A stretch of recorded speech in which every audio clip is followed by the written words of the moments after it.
자, 그러면 건축법 좀 봐봅시다.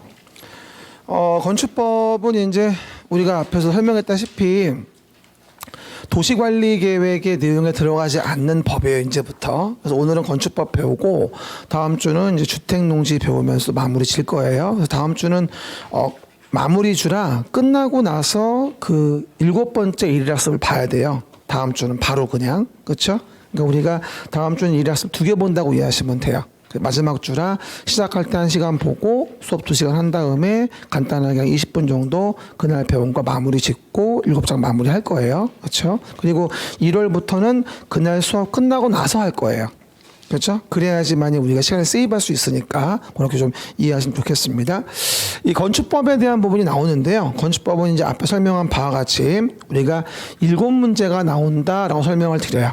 그래서 사실은 문항수가 개발법, 정비법은 6문제인데 이건 7문제가 나오니까 한 문제가 더 나오는 거예요, 사실은요. 그렇죠? 근데 이 건축법이란 법은 사실은 내용상으로 본다면 굉장히 방대하고요. 어려운 법이긴 해요. 그리고 이건 솔직히 외울 게 좀 많아요. 외울 게. 그래서 표정은 뭐 어는 건 안 외우냐 뭐 이런 표정이지만 어쨌든 특히 외울 게 많아요. 사실 이거는. 그러다 보니 한두 곳도 없어요. 외우려고 댐비면. 근데 참 보면요. 시험이 끝나고 보면 참 억울한 게 뭐냐면 이제 매번마다 얘기하는 건데 이게 그러니까 나오는 부분은 우리가 공부해서 커버칠 수 있는 거는 한 반밖에 안 돼요. 솔직히. 그죠? 그러니까 머리가 좀 돌아가시는 분들은 예를 들어 60, 70% 커버할 수 있지만 일반적인 사람으로 본다면 한 말한 거 중에서 반 정도 소화하고 나온 문제 중 반 정도 푸는 게 일반적인 모습이거든요. 그렇죠? 그렇다고 한다면 굳이 100개, 1000개 할 필요가 없거든. 그게 사실은. 근데 왜 하는 줄 알아요, 사람들이? 하라는 것만 하는데 자꾸 막 아니야 혹시 몰라 이러면서 더 보는 이유가 불안해서 그런 거야. 불안병이거든 그게. 근데 불안해서 더 보면 본인 몸만 고생하고 기억은 희미해지고 그럼 나머지보다 쉬운 것도 못 맞히고 이런 문제가 생기는 거예요. 되게 아이러니하지 않아요? 그죠? 그러다 보니 제가 매번 얘기하는 게 11, 12월 달 1, 2, 3, 4일 주는 일학습만 잘 봐도 50점은 나와요. 진짜로 거짓말이 아니라. 근데 안 믿어. 이거 가지고 돼? 설마 된다니까? 그렇죠? 하지만 똑같이 나온다는 말이 아니라 그걸 이해하기 위해서 흐름을 알고 있어야지. 그러면 충분히 풀 수 있는 거거든요. 그러니까 제발 좀 뭐 많이 하려고. 근데 뭐 탐내 안 나요, 근데? 이거 불안하게 왜 이러지? 나 문 먼데 여기서 불리한데 봐봐. 뛰어가야 되는데 봐요. 어쨌건 봐보세요. 그러면 뒤에 있는 분 유리해요. 봐요. 7번째인데 한마디로 말하면 이렇습니다. 건축법은 이래요. 건축물이라는 것을 뭐 하려면 건축을 한다 이 얘기예요. 그럼 뭐 해라? 우리가 허가받으면 적법합니다. 이렇게 얘기하는 거죠. 그러니까 어차피 건축법은 한마디로 정리하자면 써봐봐요. 거기다가 한마디로 정리해 본다면 이런 얘기예요. 건축물을 건축하자 허가받으면 적법하다. 이 얘기거든 사실은. 건축물, 건축 똑같이 써. 똑같은 위치에다가. 뭐라고요? 건축물 똑같은 위치에 쓰는 거야. 뭐라고요? 건축물 건축을 하자 허가받으면 뭐 해주겠다? 적법해지겠다. 이렇게 얘기하는 거거든요. 그러니까 어떻게 본다면 건축물에 대한 내용에서 그러면 건축물이 뭐냐라는 대상물을 알아야 한다는 얘기고 건축법의 적용 대상물이고요. 그리고 건축법에 대해서 적용 대상의 행위가 뭐냐 라는 걸 배우는 게 이제 건축 등이라고 이해하시면 돼요. 대상물, 대상 행위. 그렇죠? 그리고 뭐가 된다? 허가받으면 건물 건축에 대한 부분이 뭐해진다는 거예요? 적법해진다는 거예요. 그래서 결론적으로 건축물 건축의 허가와 관련된 부분을 배우는 게 바로 건축법이다라고 이해하시면 간단한 부분인 거고요. 그렇죠? 그럼 앞으로 뭘 배우겠어요? 건축물이 뭔지 배워야죠. 그 다음에 건축이 뭔지 배워야 되고요. 그리고 어떨 때 허가 내주는지 배워야 되겠죠. 허가 절차를 배워야 되고요. 그러면 여기서 모든 게 끝나는 거죠. 그렇죠. 그래서 당연히 뭐가 된다? 허가를 내준다고 한다면 뭐하죠? 각종 제한과 각종 절차 이런 것들에 적법해야지만이 허가를 내줄 거예요. 각종 제한과 각종 절차 이런 거에 적법해야지만 허가를 내주겠죠. 이게 이제 건축법의 내용을 본다는 것이고 내가 목차를 쫙 나열해 놓은 겁니다. 근데 건축법은요, 이 목차 그냥 흐름과 아무 관련이 없어요. 건축법은 그냥 이 라인만 알면 되는 거고요. 이건 법에 나오는 목차들인데 그런 내용들은 요 흐름만 이해하시면 돼요. 기본적으로 건축물, 건축의 허가 등에 대한 부분인 거죠. 그래서 우리가 이 부분을 볼 때 이런 말을 많이 하죠. 그럼 이제 총설 부분에서 뭐 용어정의 관련된 거 배우고, 그렇죠? 뭐 용어정의 관련된 거 배우고, 그렇죠? 그래서 이 법에 어떠한 용어가 나옵니까? 를 배우게 되겠죠. 그리고 뭐 기본 용어정의, 대상물, 대상행위 이런 거 배우는 거야. 내용 자체가 똑같이. 대표적인 게 건축물 등 얘기하는 거고, 그리고 허가 받을 때 어떤 절차를 거치냐? 그러면 사전 결정 거쳐서 건축허가 받고 착공 신고하고 공사하려면 사용 승인 받고 건물 쓴다 이 얘기고, 그렇죠? 그리고 허가 내주기 위해서 뭐다? 허가 내주기 위해서 대지는 당연히 안전해야 된다. 그리고 조경 등을 해서 쾌적해줘야 한다. 공지를 만들어서 소규모 휴게유식이 필요하다. 뭐 이런 것들. 우리 롯데백화점 앞에 공지 있죠? 그 공개 공지라 그래요. 많은 사람이 모여들어가지고 소규모 휴게유식을 만들어주는 거거든요. 공개 공지. 그 다음에 도로 같은 거에 대한 부분도 적법하게 있어서 사람이 왔다 갔다 할 수 있고 차 댕길 수 있어야 되고, 혹은 사마 대상은 돼야 되고, 그렇죠? 그리고 대지와 도로와의 경계선 뭐다? 건축선. 시작. 대지와 도로와의 경계선 건축선. 이 선 넘어서 건물 지으면 안 되고. 이해가셨죠? 그리고 그 건물을 지을 때 면적에 대한 여러 가지 규제가 나오게 됩니다. 뭐 대지 면적, 건축 면적, 바닥 면적, 연면적이 뭐고 면적에 대해서 어떤 제한을 가하는지, 그리고 높이에 대한 부분도 어떤 제한을 가하는지, 층수에 대해서 어떤 규제가 있는지. 그래서 뭐 도로 등으로 둘러싸인 구역의 높이 제한이라든가 햇빛 받는 것 때문에 옆 건물의 높이 제한 가하는 거, 일조합보 높이 제한, 이런 것들을 정리해 보면서 우리가 건축법 배우게 되는 겁니다. 그렇죠? 라인 보시면 우리 그런 거 많이 하잖아. 1조가 뭐예요? 뭐 2조, 3조 그런 거 아니고요. 햇빛 받는 거, 그거 얘기하는 거예요. 근데 옆에 건물이 막 올라가는 바람에 우리 집에 햇빛이 안 들어와요. 빤스가 안 말라요. 우울하죠. 이해가셨죠? 아주 중요한 의미죠. 그러다 보니 그런 거 규제에 맞아야 되고요.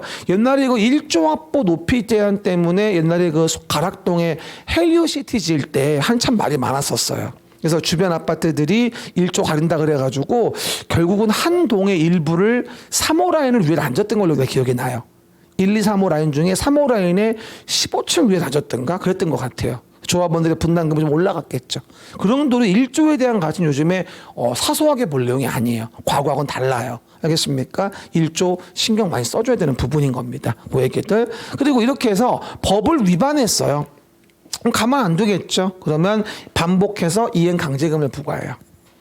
그렇죠. 뭐 허가받지 않고 건물 짓고 신고하지 않고 건물 짓고 무슨 뭐 용적률 검표 초과해지고 그럼 됩니까? 안 되지. 시정명령하고 말 안 들어 먹으면 여기 뭐다? 반복하여 부과. 한번 써보세요.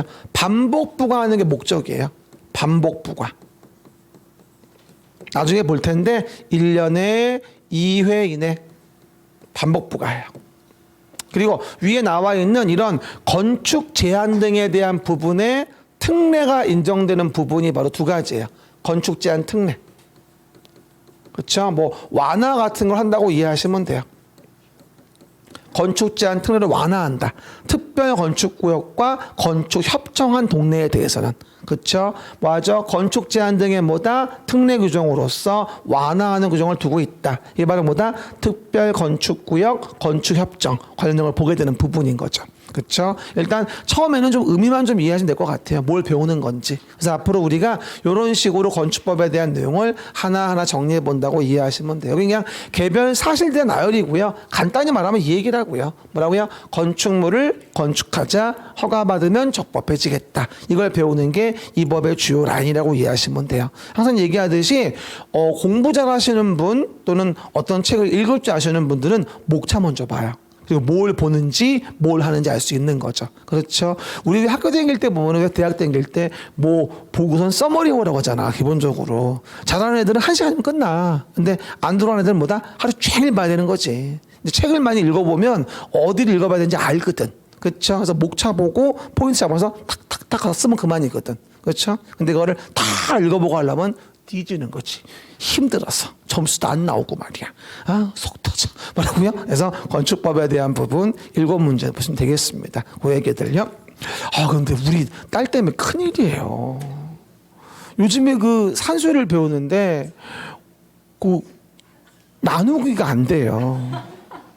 근데 몇 번을 말해도 대화가 안 돼. 그리고 공통 뭐 분모순가 뭔가 뭐 이것도 요즘 하고 있는데 이해를 못하네. 미치고 팔짝 뛰겠네 아주 그냥. 지 엄마가 해서 안 돼. 내가 접근해서 어저께 봤어요. 이게 좋거든요. 근데 이 특단의 재택이 필요한 것 같아요. 어쨌든 그러면 용어 정의부터 볼게요. 첫 번째 뭐가 나오냐면요. 주요구조부라고 나와요. 이 주요구조부와 관련된 부분에 이제 기본 용어 좀 나오게 되는데요. 우리가 건축법에서 건축물을 보려면 일단 그게 어떻게 구성되는지를 알아야 되거든요. 이 주요구조부라고 하는데 이 주요구조부에 대한 부분의 문제는 생각보다 많이 나와요. 그래서 일단 주요구조부를 본다라고 한다면 봐봐요. 내기 바보 지주라고 일단 외우긴 외워요. 내기 바보 지주. 시작. 내기 바보 지주. 바지 보내주기. 바지 보내주기. 주요구조부. 바지 보내주기. 주요구조부. 어떤 분이 다른 거 같은 거예요. 그냥 순서만 바꿔놓은 거예요. 아주 하도 못 외우길래 영 못 안 외워주면 바지 보내주기. 주요구조부 이러든가. 그렇죠. 그 얘기입니다. 그럼 뭔지 봐볼게요. 이 건물의 주요구조부는 일단 바닥이 먼저 있어야 돼요. 바닥. 그렇죠? 그리고 여기다가 뭐 하죠? 바닥 위에다가 위로 올리려면 일단 기둥을 세워놔야 되겠죠? 기둥. 그리고 기둥과 기둥에 대한 부분을 가만 놔두면 덜렁거리니까 이렇게 뭐다? 수평으로 묶어줘요. 이걸 보라 그래요. 보. 옛날에 그 한옥 가문에 들어놓으면 막 이렇게 쭉 가있는 큰 나무에 대들보라 그러지 그거. 그렇죠? 보. 수평제에 하중부담하는 걸 보라고 해요.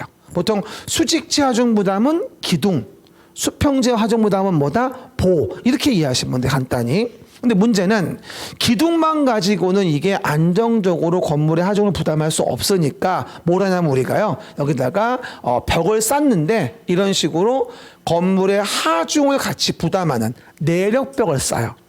내력벽은 뭐냐? 내가 견딘다는 얘기예요. 네. 그리고 력은 힘을 견딘다. 하중. 그렇죠? 그럼 내력벽도 주요 구조부예요.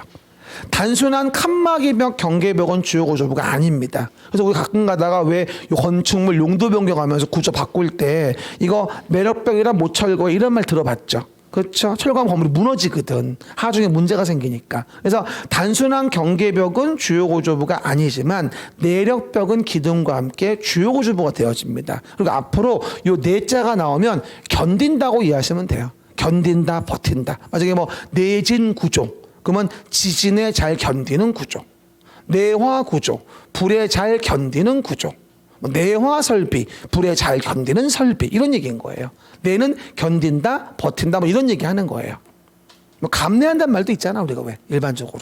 아유, 어렵네. 뭐라고요? 어쨌든 그 얘기고요. 그다음에 건물을 뭐다 얹을 때 지붕 틀. 이것도 가끔 치사하게 나오면 지붕이라고 나올 때가 있어요. 지붕 틀이에요. 그 다음에 주계단. 건물의 주계단인 거죠. 뭐 피난계단이나 특별 피난계단 이런 거는 뭐다 주요 구조부가 아니에요. 주계단일 때가 주요 구조부인 것이죠. 그래서 아무것도 아닌 것 같지만 내기 바보 지주 주요 구조부 시작. 내기 바보 지주 주요 구조부 바지 보내주기라고 해서 이렇게 6가지의 주요 구조부 외워줘야 되고요. 문제가 나올 때 다음 중 주요 구조부인 것은 이러고 물어봐요.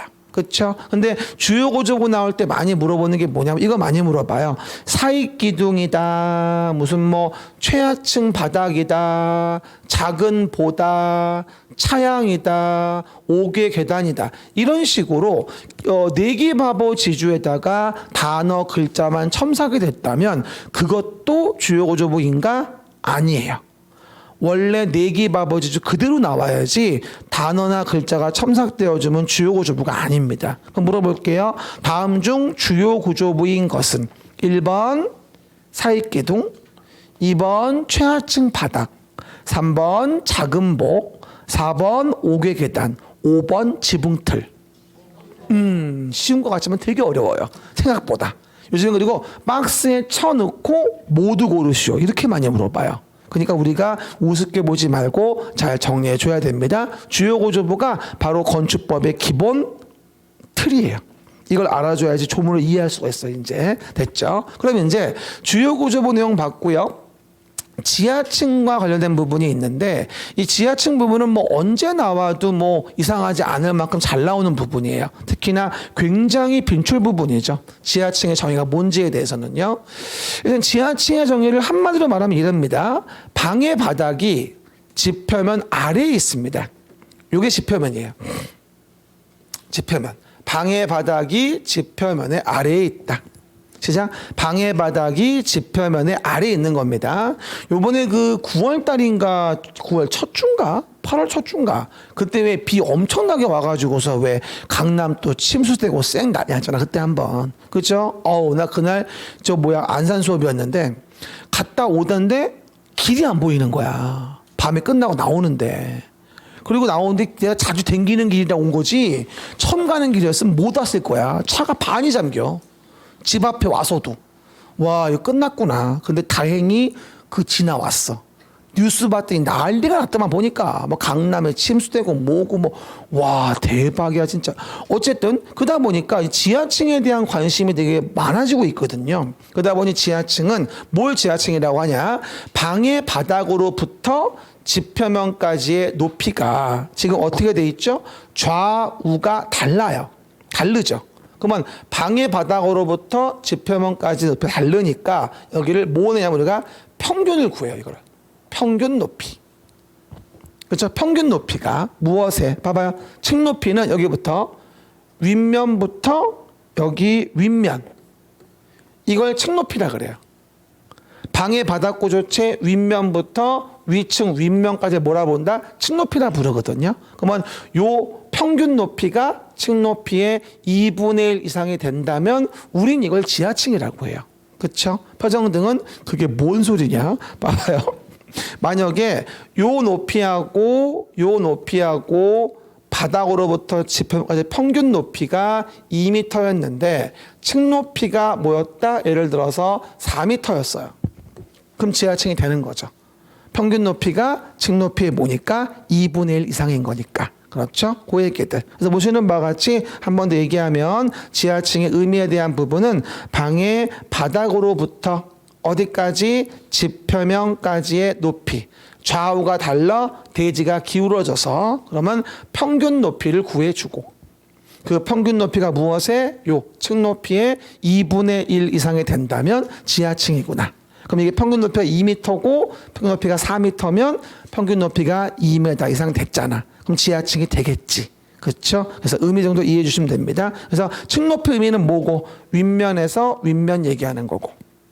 뭐라고요? 층 높이 의미는 뭐다? 윗면에서 윗면. 시작. 이게 얼마 치사한 줄 알아요? 32회 때 1회 때 문제에 윗면에서 아랫면이라고 나왔어요. 윗면에서 아랫면. 더러워 살 수가 없어 하여튼 간에. 그렇죠? 층 높이는 뭐다? 윗면에서 윗면 얘기하는 거예요. 한 번 더. 시작. 층 높이는 윗면에서 윗면이라고 이해하시면 됩니다. 됐죠? 그리고 이제 우리가 지하층은요, 설치 의무가 존재하진 않아요. 근데 지하층을 설치해 주면 건물의 효용도가 올라가니까 지하층 설치를 독려하기 위해서 층수에서 빼주고 용적률 산정할 때도 연면적에 빼줘요. 이거 참 잘 나오죠. 지하층은 층수 빼준다. 그 다음에 용적률 산정 시 연면적 빼준다. 원래는요, 우리가 지하층에다가 주거용 공간이라는 거를 사실은 만들면 안 돼요. 근데 우리가 하도 이제 주택 없고 막 이래가지고 서민들 살 데가 없고 서민들은 돈이 없고 그럼 이게 비싼 아파트 들어갈 수가 없잖아요. 그러다 보니까 그 수준에 맞는 주거가 필요한데 그 수준에 맞는 집이 뭐가 있겠어요? 지하밖에 없지.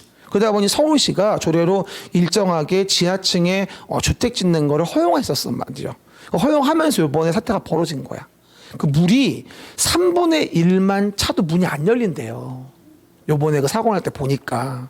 그러다 보니 거기서 들어오는 걸 미리 어디서 알 수가 있나? 그러니까 지하 사시는 분들은 비만이 온다면 관심 가져야 되지만 언제 뭐 그런 일이 있었나? 그러다 보니까 별로 관심 안 갖다가 이렇게 사고를 당한 거죠. 얼마나 끔찍합니까? 못 나와가지고서 이 방충망 이것도 안 열어지고 말이야. 그렇죠?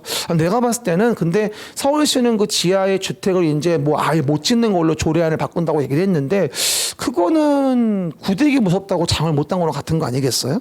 그럼 그분은 어디가 잘난 얘기야? 말이 안 되는 거지. 차라리 이 방충망을 쉽게 이렇게 탈부착 가능하도록 안에서는 밖에는 절대 못 열도록 그런 거를 개발하는 게 맞지 않을까요?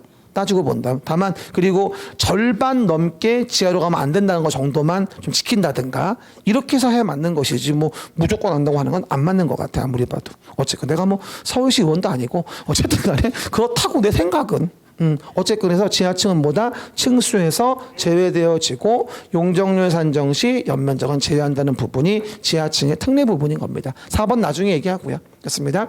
그럼 우리가 건축물이라는 것의 정의를 좀 알아야 되는데 건축물의 정의에 대한 근 봐보시면 이렇습니다. 원래 우리가 건축물에 대한 정의에 대한 부분을 본다라고 한다면 기본적으로 건축물이 되기 위해서는 보시는 바와 같이 지붕은 어쨌건 반드시 있어야 돼요. 지붕이 없으면 오늘처럼 눈 오거나 비 오면 눈비 맞거든. 그렇죠? 가뜩이나 머리 숱도 없는데 그렇죠? 그러면 안 되지. 그리고요 지붕이 있어야 되고요. 이렇게 기둥만 있어도 돼요. 지붕 앤드 기둥이 있는 거죠. 그리고 단층 건물이 같은 경우에는 굳이 기둥 없이 벽만 있어도 됩니다. 결론적으로 건축물의 정의는 뭐냐면 지붕 앤드 기둥 오와 벽이 있는 걸 우리 뭐라 하냐면 건축물이라고 합니다. 그래서 꼭 벽이 없어도 건축물 될 수 있다는 거죠. 지붕과 기둥만 있다면. 또는 지붕과 뭐다? 벽이 있어도 뭐다? 건축물 되고. 어떤 분이 물어보대. 그러면 지붕, 기둥, 벽이 다 있으면 어떻게 돼? 그럼 말해 뭐해? 당연히 건축물 되는 거지. 뭐라고요? 지붕 앤드 기둥 오와 벽이다. 시작. 지붕 앤드 기둥 오와 벽이다. 이런 걸 우리 건축물이라 부르게 됩니다. 어떤 분들은 벽이 없으면 건물 아닌 줄 알고 이것도 건물이야. 건물은. 그렇죠? 라고 이해하시면 되죠. 근데 이런 건물이 이제 높게 지어지면 이걸 우리는 뭐라 하냐면 고층 건축물이라고 얘기하는 거예요. 그렇죠? 저번에 TV에서 그 두바이 쪽에 그 뭐다? 건물들을 봤더니 엄청나게 두바이 같다 이거 진짜. 뭐라고요? 높더라고요. 건물들이. 이쁜 건물도 많고. 그거 아세요? 두바이의 그 고층 건축물들은요. 똑같은 모양 건물을 못 짓게 돼 있대요. 그래가지고 가보면 무슨 별 모양 건물 다 있어요. 하여튼 간에. 신기해. 가보면 하여튼 간에. 그렇죠? 그 얘기들. 그래서 우리가 건축물에 고층 건축물이 있는데 봐봐. 일단 건축물 정의가 뭔지 봐보고 그 다음에 고층 건축물이 뭔지 봐봅시다. 일단 건축물에 대한 부분의 정의에 대한 부분을 본다면 지붕 앤드 기둥 오와 벽이 있다. 지붕 앤드 기둥 오와 벽이 있다. 라고 이해하시면 돼요. 그러면 토지에 정착한 공작물 중에서 지붕 앤드 기둥 오와 벽. 그쵸? 근데 재밌는 게 이거예요. 여기에 딸려 있는 시설물이 있어요. 딸린 시설물. 시작. 그 뭐가 딸려 있냐? 대문, 담장, 굴뚝 딸려 있어요. 그러면 딸려 있다면 이것도 건축물로 봐줘요. 대부분 문제는 그걸 많이 속여요. 딸려 있는 굴뚝이 있다. 건물에 딸려 있는 담장이 있다. 딸려 있는 대문이 있다. 딸려 있는 것도 뭐로 봐주겠다? 건축물로 봐주겠다는 것이죠. 알겠습니까? 그 얘기들. 그리고 또 하나 주의할 거. 근데 지하나 고가에 사무소, 공연장, 점포차고 창고가 있어요. 저 엊그제도 강남에 어떤 설명회에서 갔다 왔는데 지하에 점포. 확실히 강남은 지하 점포가 많이 활성화되어 있더라고. 그렇죠. 다른 지역 가면 많이 좀 죽었는데 요즘에는. 그죠? 근데 거기 신분당선 쪽에 있는 강남역 있는 쪽은 보면요. 먹거리가 많더라. 그 빵하고 무슨 과일도 팔어. 빵, 과일, 뭐 호두 과자 뭐 등등 고기만 지나가도 하나씩 먹어도 배불러 뒤지겠어. 그래서 여러분 어쨌건 맛있는 거 많더라고. 근데 비싸더라. 뭐라고요? 지하에 점포도 다 건축물이에요. 대부분 지하의 점포는 대지가 없으므로 건축물이 아니다. 이런 식으로 많이 속이거든요. 그래서 지하 고가의 사무소, 공연장, 점포, 차고, 창고도 건축물이 되는구나 라고 해당 내용들 좀 이해해 보시면 되겠죠. 이게 이제 건축물 정의고요. 그럼 봐요. 그런 건축물 중에서 높은 건축물이 있어요. 요즘에 핫하죠. 건축물 중에서 지금 볼 건 고층 건축물. 그렇죠? 그럼 고층은 뭐냐? 봐요. 층 또는 높이가 다음의 이상이에요. 또는. 층 또는 높이가 뭐다? 다음의 이상인 걸 얘기하는 거예요. 동시만족이 아니에요. 오화가 뭐예요? 또는이야. 이거 영어야, 영어. 뭐라고요? 층 또는 높이가 다음의 이상인 걸 얘기하는데 고층 건축물은 뭐라고 나와요? 30층 이상이거나 120m 이상이에요. 그럼 물어볼게요. 봐봐요. 30층으로서 120m인 건물은 고층 건축물이다.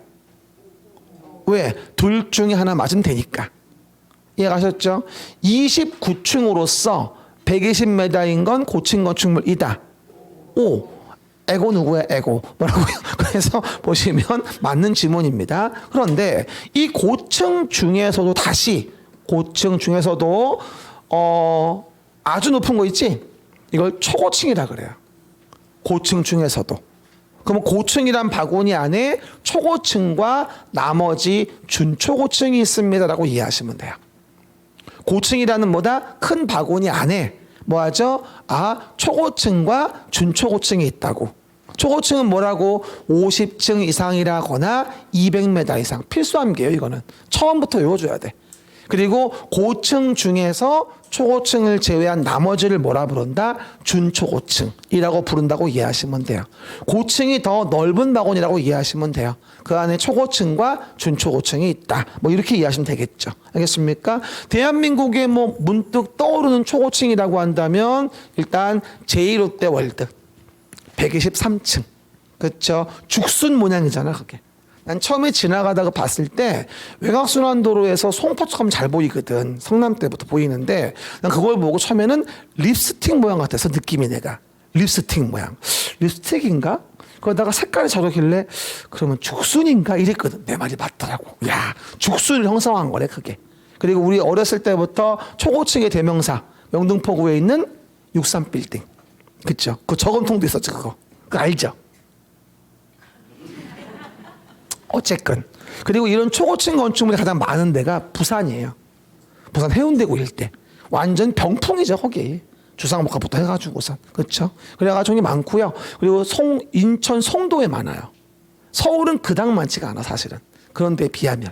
정책적으로 그때는 많이 짓게 한 거고. 그렇죠? 초고층. 아까 얘기했다시피 두바이, 카타르 가면 진짜로 뭐다? 높은 건물 천지죠, 하여튼 간에. 요번에 월드컵도 보니까. 그렇죠? 아예 월드컵도 안타깝게 됐어요. 잘했으면 이길 수 있었는데. 우리가 가나만 이겼으면 스위스랑 붙었을 거 아니야. 그럼 8강 갈 수도 있었지. 모로코도 갔는데. 졌더라 모로코 아르헨티나한테. 올라가지.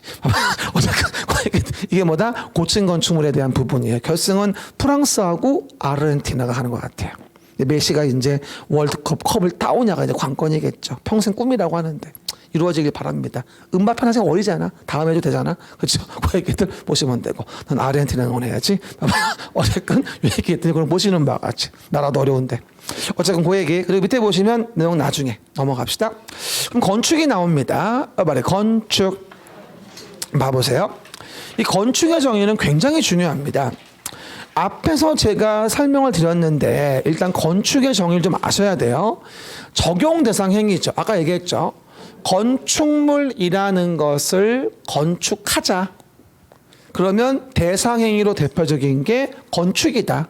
그럼 건축의 종류를 얘기하면 신증, 개제이, 신축, 증축, 개축, 재축, 이전, 신증, 개제이, 신축, 증축, 개축, 재축, 이전, 시장, 신증, 개제이, 신축, 증축, 개축, 재축, 이전, 신증, 개제이, 신축, 증축, 개축, 재축, 이전. 이게 아무것도 아닌 것 같아도요, 맨날 따라하다 보면 외워진다?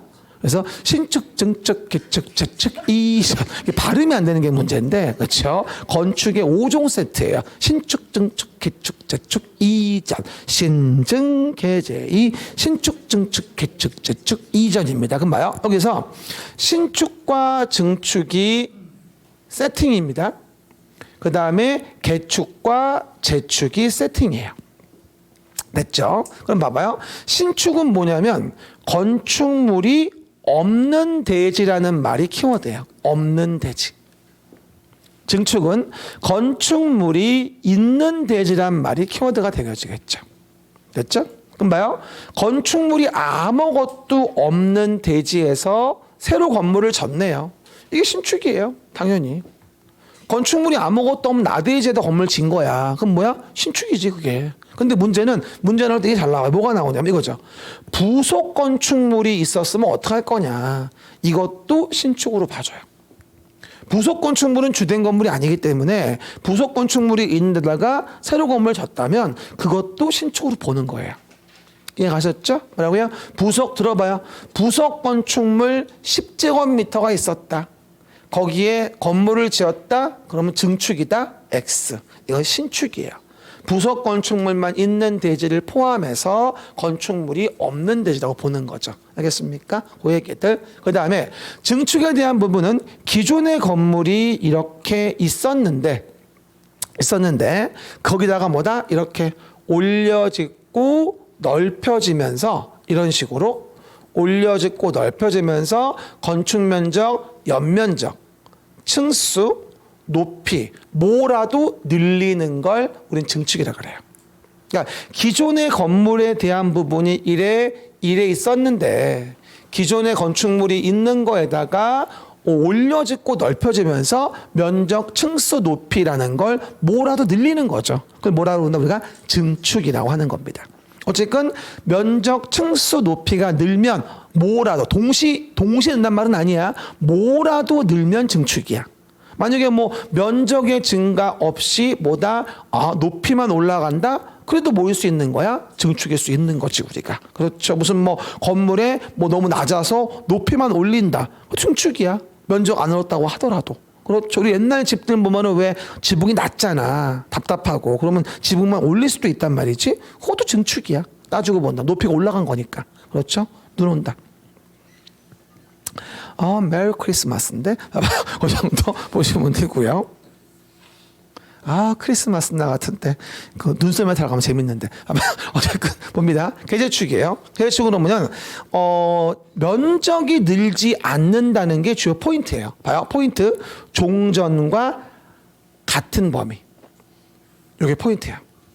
개축, 재축은 안 느는 거야. 면적이. 원칙이. 그래서 종전과 같은 범위 내로 다시 짓는 게 개축과 재축인데 문제는 키워드가 이거야. 종전 걸 부시고 다시 져. 근데 종전 범위 내로 져야 돼. 근데 원인이 뭔지 알아? 해체야. 인위적으로 부셨다는 얘기야. 전부나 일부를 부시고 다시 져. 종전 범위 내. 그러면 개축인 거고 요즘처럼 재해가 많은 날은 뭐하나? 재해로 멸실된 거죠. 천재지변 등으로. 그래서 종전 범위 내 다시 지면 그걸 우리는 재축이라고 합니다. 그렇죠? 그러면 원인에 따라서 계제축을 분리하는구나 라고 이해하시면 돼요. 뭐라고요? 원인에 따라서 계제축을 분류하자. 매번 얘기하죠. 우리가 키워드를 잡아놓고 1일 학습 볼 때 문장으로 연습하는 겁니다. 그렇죠? 그렇게 이해하시면 될 것 같아요. 그럼 물어봐요. 종전 범위 내에서 전부나 일부를 철거하고 다시 축조하는 걸 재축이라고 한다? X. 해체 철거면 개축으로 가야 돼요. 천재지변 등에 의해서 멸실된 거를 종전 범위 내 다시 지면 그게 재축이에요. 이해 가셨죠? 원인 분류 이해하시면 되겠습니다. 단선 나중에 원칙만 일단 이해하시고 그 다음 이전이란 부분이 나와요. 이전은 솔직히 나머지하고 좀 다른 개념인데 이전은 대부분들 건축이라 그러면 이해가 안 되는 부분이에요. 실제 기출문제 이러고 잘 나옵니다. 이전은 건축에 해당하지 않는다. 이러고 잘 나와요. 이전은 건축에 해당하지 않는다. 땡. 틀린 문제예요. 이전도 건축이에요. 그럼 뭐냐? 봐봐. 주요한 구조부 내기 바보 지주를 뭐 하지 않는다? 해체하지 않아요. 그리고 같은 대지에서 다른 위치로 옮겨요. 같은 대지에서 다른 위치로 옮겨요. 이렇게 내면 뭐라는 거야 지금? 그러면 뭐 건물을 뭐 반짝 들어가지고 뭐 옆으로 옮긴다는 얘기야 뭐요? 물어보는 부분이 있는데 빙고 정답이에요. 뭐라고요? 반짝 들어 옮긴다는 얘기예요. 그러니까 주요 구조부 해체도 안 하고 같은 대지에서 다른 위치로 다른 대지로 가면 안 돼. 같은 대지에서 다른 위치로 옮기는 거예요. 근데 이 말씀을 드리면 꼭 두 가지 질문이 나와요. 아니 이거를 들어서 옮긴다고? 미쳤니? 라고 대부분 물어봐요. 근데 제가 건축물 정의 얘기할 때 콘크리트로 지은 거라고 말한 적 없어요. 토지에 정착한 공작물 중 지붕, 엔드, 기둥과 벽이 있는 것과 이에 딸린 썰물을 말하며 지하 고가의 사무소, 공연장, 점포차고, 창고를 말한다. 이렇게 얘기했지. 내가 콘크리트로 지은 걸 말한다고 안 했잖아. 이해갑니까? 건물은 여러 가지 재료가 있습니다. 단순한 컨테이너일 수도 있는 거고 판넬일 수도 있는 거고 가벼운 목재일 수도 있는 거고 얼마든지 옮길 수 있습니다. 그리고 기술상으로 이런 우리 학원 건물 같은 것도 옮길 수는 있어요. 옮길 필요가 없으니까 안 옮기는 것 뿐이지. 그렇죠? 그래서 이전은 가능합니다. 두 번째 질문. 왜 옮겨요? 그건 얘한테 물어봐야지. 왜 옮기는지. 근데 추측하건대 여러 가지 원인이 있겠죠. 건축 제한상으로 조건부로 옮기기로 하고 지었다거나 그렇죠. 등등 여러 가지 원인이 있을 겁니다. 아마 그런 불가피한 원인 등이 있다면 옮기는 경우도 있겠죠. 아니면 기존에 지었는데 축대가 무서워서 위험하다든가 그러면 옮겨야 될 거 아니겠습니까? 어쨌든 간에 축대 보수한 다음에 좀 더 옮겨놔야 안전할 거 아니겠냐고. 여러 가지 원인이 있겠지. 안전조치일 수도 있는 거고. 그렇죠? 그런 이유로 이전은 가능하다. 그래서 주요 구조부를 해체하고 X. 해체하지 아니하고 같은 대지에서 다른 위치로 옮겨요. 시작. 해체하지 아니하고 같은 대지에서 다른 위치로 옮기는 걸 뭐라 한다? 우리가 이전이라고 한다. 해체하지 아니하고 같은 대지에서 다른 위치로 옮기는 걸 이전이라고 합니다. 정의 일단 기본만 이해하세요. 다음 주에 또 일일학습 나오면 그 정의 한번 쭉 한번 읽어볼 겁니다. 알겠습니까? 신증 개재 이 신축 증축 개축 재축 이전 신증 개재 이 신축 증축 개축 재축 이전 이걸 우리가 건축이라고 얘기합니다. 일단 적용 대상 행위에서 처음에 알아둬야 될 부분은 건축이라고 이해하시면 돼요. 밑에 그리고 대수선이나 리모델링에 대한 부분 너무 지금 할 내용은 아닙니다. 중요한 거 아니니까 건축 정도만 이해합시다. 그럼 또 하나 건물이라는 게 이렇게 있습니다. 건축물이 있는데 이 건축물이 예를 들어서 단독주택이라는 걸로 이용되고 있었습니다. 그러면 단독주택으로 이용되고 있던 건축물을 우리가 만약에 공장이라는 걸로 용도를 변경한다고 가정해 봅시다. 그러면 단독주택이라는 걸 공장이라는 걸로 용도를 변경한다면 그러면 이건 위험하겠어요? 덴저러스 하겠어요? 데이지겠어요? 뭐라고요? 아니요. 위험하겠죠. 그럼 위험하니까 이렇게 용도를 바꾸는 거는 좀 통제해야 될 거 아니겠습니까? 여러분 공장 같은 거 만들면요 엄청난 중량물 기계 등이 있잖아요. 건물도 부실한데 그 몇 톤짜리 무게 나가는 걸 건물이 올려놔봐 8층에다가 그럼 어떻게 돼? 주저앉고 무너질 수 있잖아요. 얼마나 위험하겠냐고요. 그러니까 용도 변경은 신중할 수밖에 없는 거고요. 용도 변경도 건축은 아니지만 허가 신고하는 규제 대상이 된다는 얘기예요. 알겠습니까? 그럼 우리가 건축물의 용도 변경을 규제하려면 뭐부터 알아야 돼? 건축물의 용도가 뭔지부터 알아야 될 거 아니야. 그래야 다음 얘기를 하지 우리가. 그렇죠? 그래서 우리가 건축물의 용도가 분류되어지는 것부터 내용을 보자 이 얘기예요. 그리고 건축물의 용도는요, 우리 현행법상으로는 뭐다? 29가지로 건축물의 용도가 분류가 돼 있어요. 29가지. 여러분들 나중에 우리 목쌤하고 일로 와보세요 하면서 뭐하죠? 쌤하고 나중에 이제 다 나시고 오시면 배울 건데, 토지의 지목이라는 게 있어요. 토지 용도. 그게 28가지거든요. 근데 건축물의 용도는 29가지예요. 근데 이게 좀 개정이 됐어요. 개정이 돼서 5월 달부터 30개가 될 거예요. 근데 새로운 게 들어온 게 아니고요. 봐요. 새로운 게 들어온 게 아니고, 들어봐요. 적을 거 없어요. 아직은 됐어. 단독주택, 공동주택, 1종 근린생활시설, 2종 근린생활시설 있죠. 그리고 나서 쭉 가가지고 문화 및 집회시설, 종교시설, 판매, 운수, 의료, 교육연구, 노유자, 수련, 운동, 업무, 숙박, 위락, 공장, 창고, 위험물 저장 처리, 자동차 관련, 동식물 관련, 자원순환 관련, 교정군사, 방송통신, 발전, 묘지 관련, 뭐하죠? 관광휴게, 장례시설, 야영장까지 29개예요. 근데 여기서 요거를 교정하고 군사를 분리했어요. 그냥. 그래서 30개가 됐어요. 교정시설과 군사시설 분리가 됐습니다. 그래서 앞으로 제가 요거 번호 고칠 거가 필요 있긴 하지만 이게 이제 24번이 된 거야. 요 뒷번호들 하나씩 고치면 돼. 지금은 됐어요, 그냥. 그렇죠? 마지막에 30번이 되겠지, 이게. 그렇죠? 아웃도 돼요. 어쨌든 별로 중요한 건 아닙니다. 그리고 왜 이랬냐면 교정과 군사는 공통점이 아무것도 없는데 하나로 묶어놨더니 용도 관리가 어렵다고 봤나 봐요. 그래서 개정돼서 5월부터 교정시설과 국방 및 군사시설로 바뀝니다.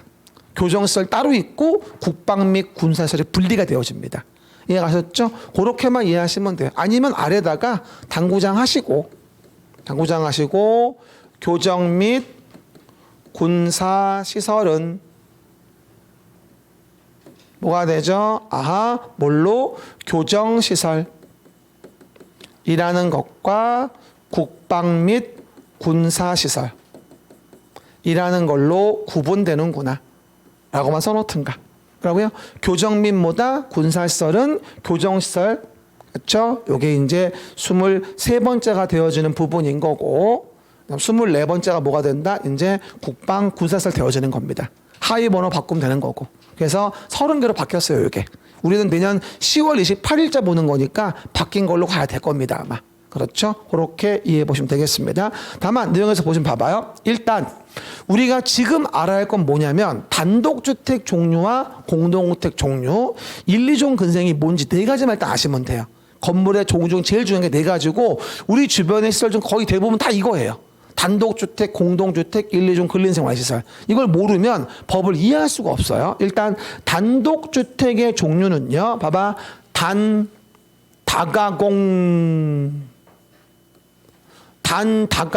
단독주택. 시작. 다가공 단독주택. 시작. 다가공 단독주택입니다. 그래서 말 그대로 여러분이 말하는 단독주택은 정말 단독만 있는 것 같지만 단독에는 정말 단독도 있고요. 다중주택도 있고요. 그 다음에 다가구 주택과 공관까지 4가지로 분리가 되어져요. 솔직히 단독은 거의 안 나와요. 문제에서는. 나온 적 없어. 하지만 여러분이 처음이니까 모를 수 있어서 간단히 말씀드리면 외워야 하는 건 아니에요. 그냥 기억하면 되죠. 그 말이 그 말인가? 뭐라고요? 그러면 다가공 단독주택. 시작. 다가공 단독주택입니다. 여러분이 모를 만한 게 뭐가 있냐면 일단 다중주택이 있는데 쓸 필요 없어요. 학생, 직장인들이 장기간 거주하는 주택이 있는데 독립된 주거는 아니라는 거예요. 그쵸? 쉽게 말하면 주변에 있는 하숙방, 자취방 같은 거 있잖아. 취사 같은 거 공동으로 쓰지만 방마다 없는 거. 취사가 돼야지 독립된 주거가 되는 거예요. 취사가 안 되면 독립된 주거가 안 된다고 봐야 돼요. 뭔 얘기인지 알겠죠? 그리고 이 재밌는 게 면적이 660 이하로 뭐가 된다? 늘었다는 거예요. 원래 330 이하였는데 요즘처럼 그 주민들 서민들 살기 힘들어 가지고요. 이런 것들보다 좀 약간 더 넓혀줘서 많이 거주할 수 있게 해준 것 같아요. 330 이하였다가 660 이하로 바뀌었고요. 그리고 다가구 주택이라는 건 여러분이 보통 아시는 거예요. 그렇죠? 단독주택 중에서 뭐가 되죠? 여러 가구가 사는 거잖아요. 우리 일반적으로 이렇게 보통 3층으로 돼 있어가지고 101호, 뭐 201호, 301호 해가지고 독립된 주거가 뭐다? 가능하도록. 독립된 주거 가능하도록 뭐다? 세팅된 부분인 것이거든요. 하지만 등기는 하나로 돼 있어요. 그러니까 단독이죠.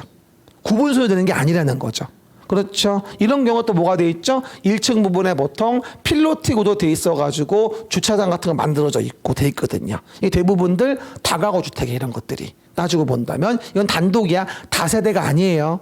구분 소유 등기 안 돼 있습니다. 하나로 등기돼 있는 거야. 그렇죠? 다가구. 그리고 뭐라고 나온다? 다가구 주택에 대한 부분에 대해서는 3계층 이하고 660 이하며 19세대 이하입니다. 다중과 다른 건 독립된 주거가 된다는 거죠.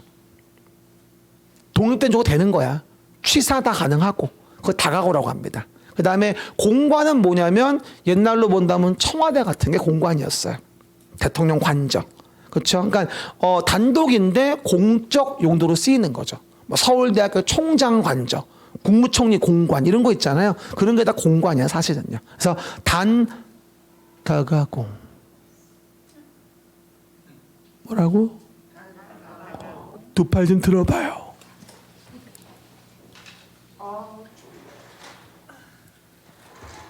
토요일날 보강하시네.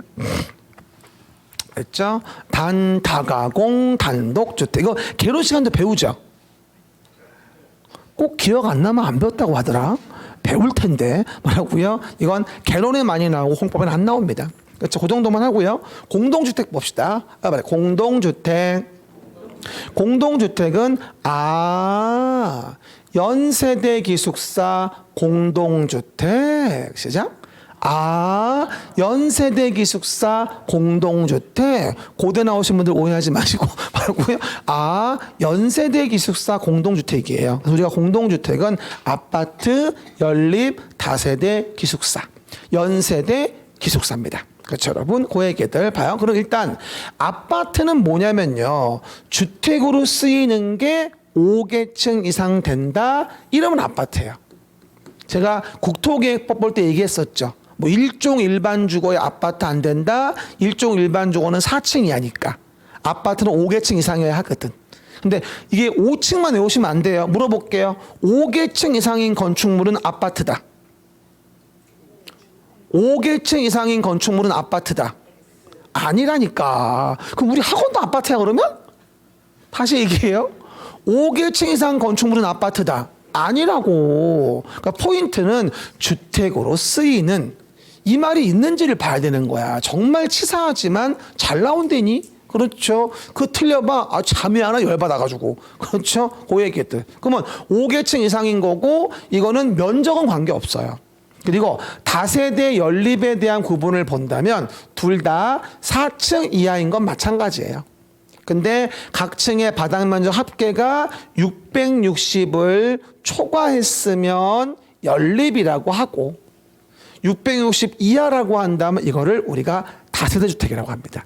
그러니까 다세대와 연립의 구분은 일개동의 바닥 면적 합계를 가지고 크면 연립, 작으면 다세대가 되는 거야.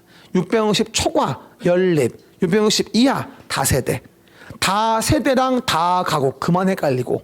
뭐라고요? 다세대하고 다가구 그만 헷갈리고. 근데 우리가 이렇게 안 외우면 평생 헷갈려. 평생. 중개업하면서도. 그렇죠?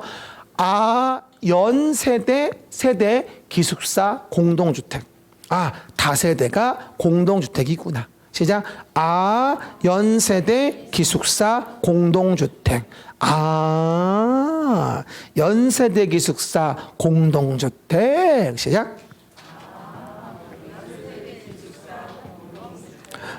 다가공 단독주택. 공동주택, 연세대 기숙사 공동주택이라고 내용들 이해하시면 돼요. 단독 공동 외우는 건 기본 중에 기본입니다. 이걸 못 외우면 우리 법이나 개론 아무것도 안 돼요.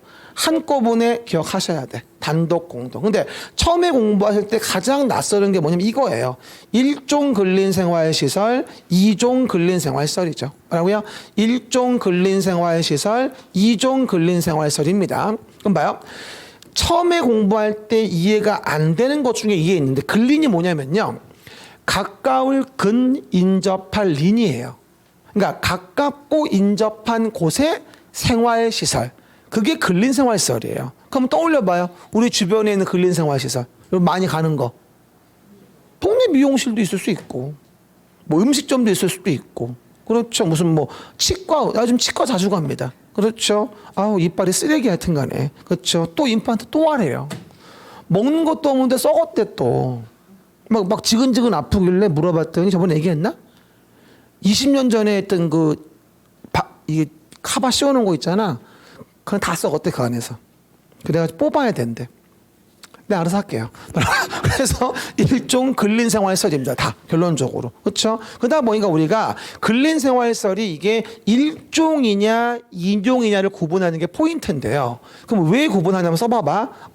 생활의 위해 정도를 고려해 보세요. 생활의 위해 정도가 별로 없으면 1종 근생이고 어느 정도의 생활 위해가 있으면 2종이에요.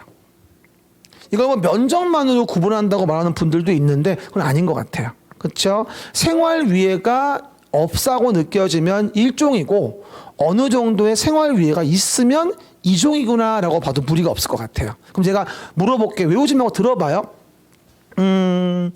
일반 음식점인데 사람들이 어마어마하게 모여드는 음식점이 있어요. 1종이야, 2종이야? 2종이야. 일반 음식점. 맛집 주변 집들 주민들 피 엄청 납니다. 그렇죠. 시끄럽고 맨날 등등등. 사람이 줄 서 있고 등등등. 그죠? 또 하나 물어보죠. 동네에 있는 조그만 종교 집회장. 1종, 2종. 교회 안 믿나 보는구나. 보통 믿는 분들은 1종이라고 하는데 2종이에요. 당연히. 노래 연습장. 시끄러워 죽겠어. 아주 그냥 술 먹고 뭐 개길대고 앉았고 시끄럽죠. 2종이야. 그렇죠? 그럼 산후조리원 1종이잖아. 어떤 분이 애 낳느라 시끄럽지 않나요? 그건 산부인과고 뭐라고요? 어쨌건 산후조리원 1종이에요. 지나간 33회 문제였어요. 그게. 그렇죠. 각종 여기 의원 등에 들어가요. 여기 써 있네. 의원 산후조리원. 그렇죠. 이런 것들을 보면 소규모 공연장 2종이겠지. 그냥 봐도 단란주점 다 알잖아 이제 이렇게. 그러니까 안 외워도 돼. 동네 일용품 판매하는 소매점 1종인 거야. 그러니까 일용품점은 뭐 식품, 작파, 의류, 서적 등등이 있는데 이 서적은 뭐가 된다? 다 내용이 1천 미만일 때가 1종이거든요. 근데 서적은 뭐다? 여기 따로 서점이라는 동네가 있는데 2종이거든요. 서점은. 그러니까 1000이 안 돼서 뭐다? 조그만 일용품을 파는 서적은 1종인데 1000 이상 되면 서점으로서 2종이 되어져요. 서적만큼은. 요번에 문제 나왔죠, 요거. 그렇죠. 그리고 주의할 게 나머지의 일용품은 1000 넘으면 이상 되면 다 판매시설로 가요. 사실은. 처음은 좀 어렵습니다. 서점만 좀 달라요. 고저기 나중에 얘기하고요. 그리고 우리가 알아줘야 할 거 중에 이거 뭐냐면 부동산 중개사무소. 이거 왜 안 내지 이거? 중개사무소 내야 되는데 이거. 그렇죠? 중개사무소가 30 미만이면 1종이거든요. 30 미만이면. 근데 이런 중개사무소가 500 미만이면 뭐가 돼요? 2종이 되어져요. 그러니까 중개사무소가 30 미만이면 1종, 30 이상 500 미만이면 2종이에요. 그렇죠? 1종 겹치면 안 되니까 500 미만이니까 30 이상 500 미만이겠지 2종은. 이해가셨죠? 중개사무소는 1종과 2종을 좀 분리해서 봐야 돼요. 그렇죠? 30제곱미터면은 한 평에 3.3제곱미터니까 한 8, 9평 되겠네요. 우리 동네에 있는 중개사무소는 다 1종 근린생활시설인 거예요. 다 따지고 보면. 중개사무소가 솔직히 얘기해서 돈 들어가는 건 별로 없잖아. 책상하고 뭐 컴퓨터 한 대만 있으면 되는 거 아니야? 망해도 별 상관없는. 근데 음식점은 조그만 떡볶이를 팔아도 버릴 게 많아. 그렇죠? 그러니까 중개업을 선호하는 거 아닙니까? 아, 맞아. 어저께 8시 뉴스 보니까 지금 대기업들이 80년생 초반생들한테 명퇴를 요구한댄다? 40 초반인데 82년생 김지영 뭐라고요? 82년생한테 지금 나가라고 한대. 대기업 LG나 뭐 삼성 등등 데모하대 또. 야, 이게 명퇴가 이제 50대가 아니야. 야, 정말 그러니까 공부 열심히 해야 돼요. 우리 중개사는 정년이 없잖아요. 내가 된 길이만 있으면 돼. 그러면 얼마든지 가능하거든. 진짜라니까요. 그리고 자꾸 이거 그런 얘기 되게 많이 한다. 아유, 뭐 경기도 안 좋은데 뭐 가게세도 못 낸다는데 뭐 의미 있나요? 그러니까 이때 공부해야지. 지금 따놓고 경기 풀리면 돈 벌어야 될 거 아니에요. 그렇지 않을까?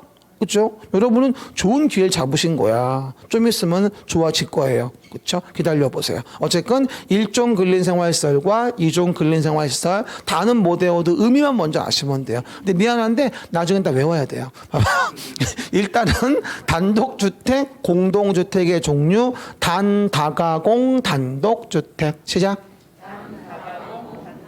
아, 연세대 기숙사, 공동주택. 1종 근린생활시설, 2종 근린생활시설. 이런 식으로 네 가지 건물의 종류만큼은 기억해 두시고요. 그리고 아까 얘기했던 거 이런 건축물의 용도를 뭐다 이제 변경하려면 용도 변경을 위한 또 조치가 나오는데요. 이 용도 변경은 참에 좀 어려워요. 하나 물어봅시다. 아까 얘기했었죠. 아까 건축물의 용도는 몇 개가 있다. 이제는 30개가 있어요. 그럼 건축물의 용도가 30개가 있는데 1번부터 30번까지의 건축물의 용도를 서로가 서로에 대해서 어떻게 바꿀 때 허가, 어떻게 바꿀 때 신고라는 거를 정한다면 용도 변경 경우의 수가 많아요? 너무 많아요? 너무 많은 거야, 경우의 수가. 그러면 노원구청 공무원들은 용도 변경만 담당해야 돼. 그럴 수는 없잖아. 그래서 용도 변경 편의성을 위해서 30가지의 건물의 용도를 다시 9가지로 재분류합니다. 용도 변경 분류죠.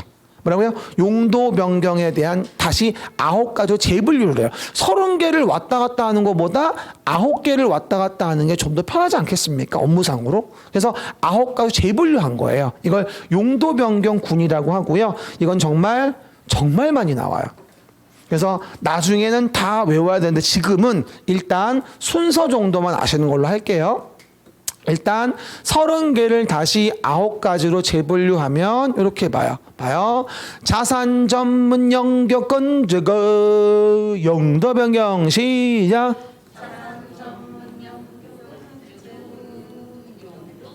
박자도 안 맞고 음도 안 맞고 봐봐요. 우리 제 수업 들어오시는 분들은 이게 테스트를 해야 되겠어요. 음정 박자를 맞출 수 있나 없나. 그리고 못 맞추면 출입금지, 아니 죄송합니다. 뭐라고요? 자산 전문 영역 건축 용도 변경 시작. 자산 전문 영역 건축 용도 변경 시작. 여러분 이게 봐요. 항상 이 그에서 플래시 돼요. 자꾸 이게 떨어지면 안 되거든요. 자산 전문 영역 건축 시작. 자산 전문 좀 낫잖아. 그지? 용도 변경. 자산 전문 영역 건축 용도 변경입니다. 일단 이 순서는 뭐라고 이해하시면 좋으냐면요. 위에 있을수록 위험한 거예요. 써봐봐. 그렇죠? 위험한 걸수록에 위에 있어요. 그러면 아래로 갈수록 뭐가 된다? 위험도가 줄어든다고 이해하시면 돼요. 위에 있는 게 위험한 거, 아래에 있는 게 위험하지 않은 거. 뿌라마이나. 이해갑니까? 위에 있는 게 위험한 거, 아래에 있는 게 위험하지 않은 거라고 이해하시면 돼요. 그럼 상식적으로 뭐가 될까요? 교육복지시설군이 있었는데 여기 있는 시설들을 문화집회시설군으로 올라간다고 해보세요. 그럼 위험도가 더 높은 것으로 올라가는 거잖아요. 허가받아야 돼요. 밑에 봐봐요. 뭐라고 나오냐? 상위군으로의 변경은 허가, 하위군으로의 변경은 신고 이렇게 얘기합니다. 그러니까 내려오면 신고야. 그럼 만약에 뭐하죠? 근린생활설에 일종 근생이 있었는데 이거를 단독주택으로 바꾼답니다. 그럼 내려오죠? 신고죠. 거꾸로 올라갑니다. 허가받아야 돼요. 그죠? 이런 식으로 용도가 분리가 돼 있는 거예요. 그럼 나중에 30가지를 지금 9개로 재분류했으니까 그 헤드라인마다 옆에 동일한 패밀리가 생겨요. 30가지를 재분류한 거니까 나중엔 이것까지 다 외워야 돼요. 세상에. 지금은 그냥 자산 전문 영역은 용도 변경 올라가면 허가 내려오면 신고 자산 전문 영역은 올라가면 허가 내려오면 신고 시작. 올라가면 허가 내려오면 신고라고 메모리하세요. 되게 이상하지만 하다 보면 떠올라요. 그래서 보시면 돼요. 알았죠? 이게 용도 변경입니다. 그래서 가끔 나오는 부분이긴 한데 요즘은 자주 나왔던 부분이기도 하죠. 그리고 요거 확정되어 지금 여기 나와 있는 교정 및 군사시설보다 요 부분도 마찬가지. 교정시설 나눠주고 국방 군사시설 나눠지겠지. 여기도 확정되게 되면 5월 11일인가부터 시행돼요. 사실 이게. 사실은 이것도 나눠줄 필요가 있긴 합니다. 교정시설 끊어주고 국방 군사시설 이러면 될 거예요. 그렇죠? 5월 달에 시행되는 거니까 바로 고쳐 시행합시다. 그냥. 알았죠? 그 정도. 마지막으로 이거 봅시다. 그러면 건축법이라는 건 그러면 대한민국의 전역에 모든 건물에 대해서 다 적용되어지는 겁니까? 라고 왜 이러니? 뭐라고요? 대한민국의 모든 건물에 대해서 뭐다? 다 적용되어지는 겁니까? 라고 물어본다면 아니요. 그렇지 않아요. 별표 20개 잘 나와요. 다음의 건축물은 건축법을 적용하지 않습니다. 뭐라고요? 다음의 건축물은 건축법을 적용하지 않습니다. 시작. 다음의 건축물은 건축법을 적용하지 않습니다. 정말 잘 나와요, 이거. 그렇죠. 그러면 어떤 건축물 일대가 건축법 적용하지 않을까요? 그냥 생각해봐도 문화재. 이거 뭐 같아요? 그쵸. 경회로 같아요. 근데 득점할 수는 없어요. 점수 안 나와요. 뭐라고요? 문화재. 그러면 문화재는 건축법의 규제를 아예 안 받아요. 따로 문화재 보호법 등에 의하는 것이기 때문에 우리 법에 통제할 필요가 없습니다. 그럼 봐요. 경회로를 만약에 보수한다. 그래서 개축한다. 그러면 건축허가 받아야 한다? 아니라는 거죠. 그렇죠? 그다음 또 하나 철도 관련된 시설. 그래서 운전보안시설, 보행시설, 플랫폼, 급수급탄 급유시설 이런 거 다 건축법 적용하지 않습니다. 하지만 서울역 건물 역사, 그렇죠? 부산역 건물 역사 있죠? 이런 것들은 적용제외 사항이 아니에요. 그렇죠? 가끔 나오고요. 또 하나 고속도로 통행료 징수 시설. 고속도로 통행료 징수 시설. 네 자로 줄이면 고속도로 통행료 징수 시설. 네 자로 줄이면 고통징시 아니고 톨게이트. 뭐라고요? 그래서 이라고 이해하시면 되겠죠. 그래서 고속도로 통행료 징수시설은 이 법에 대한 규제받지 않고요. 또 이거 중요합니다. 컨테이너를 이용한 간이창고라고 나오는데 정말 잘 나와 이게 베스트예요. 근데 뭔지 알아요? 공장의 용도로 쓰일 때만 얘기하는 거고 이동이 쉬운 거 얘기하는 거예요. 그래서 이거 뭐라고 잘 나오는지 아십니까? 주택이라고 잘 나와요. 아주 주택이죠. 뭐라고요? 주택은 아니에요. 요즘에 컨테이너를 이용한 주택도 많습니다. 그러면 공기가 짧아져요. 거의 뭐 한 달, 두 달에 끝나더라고 거기 보니까. 금방 짓더라고요. 그렇죠? 근데 컨테이너를 이용해서 주택을 짓는다고 건축법 배제할 수는 없고요. 공장 얘기하는 거예요. 그래서 이거 아시면 됩니다. 내가 오늘 공부하면서 몇 번 얘기하지만 건축법은 공장을 굉장히 애틋해 합니다. 제조업을 활성화하기 위해서. 그래서 건축법은 공장이 나오면 이러저러하게 많이 봐주는구나. 그래서 빠라빠빠 건축법은 공장만 이뻐해. 빠라빠빠 빠빠 빠라빠빠 공장 시작. 빠라빠빠 건축법은 공장만 이뻐해. 빠라빠빠 공장, 빠라빠빠 공장, 공장만 이뻐해. 이렇게 이해하시면 돼요. 건축법은 공장만 이뻐합니다. 주택이라고 나오면 주책이에요. 알았죠, 여러분? 그렇게 이해하시고요. 또 하나, 하천법에 의한 하천구역 내에 숨은 조작실. 요즘에 4대강 보호감원 이런 거 많이 보여요. 여기저기에. 이런 것들도 건축법 배제합니다. 이건 아직 한 번도 안 나왔어요. 하천법의 하천구역 내 숨은 조작실은 건축법 적용 제외 사항입니다. 총 6가지. 항상 잘 나오는 건 4번. 이래서 건축법 용어와 적용 대상 지역과 등등등 설명을 드렸습니다. 가장 기본적인 것만 얘기해 준 거고요. 나머지는 차차 더 구체화할 겁니다. 아셨죠, 여러분? 호액기. 그러면 이제 실제 본론으로 가서 건축의 허가는 어떤 절차를 밟을 것이며 어떻게 하는지 본론 부분을 3교시에 한번 쫙 얘기해 주고 건축법은 마무리하죠.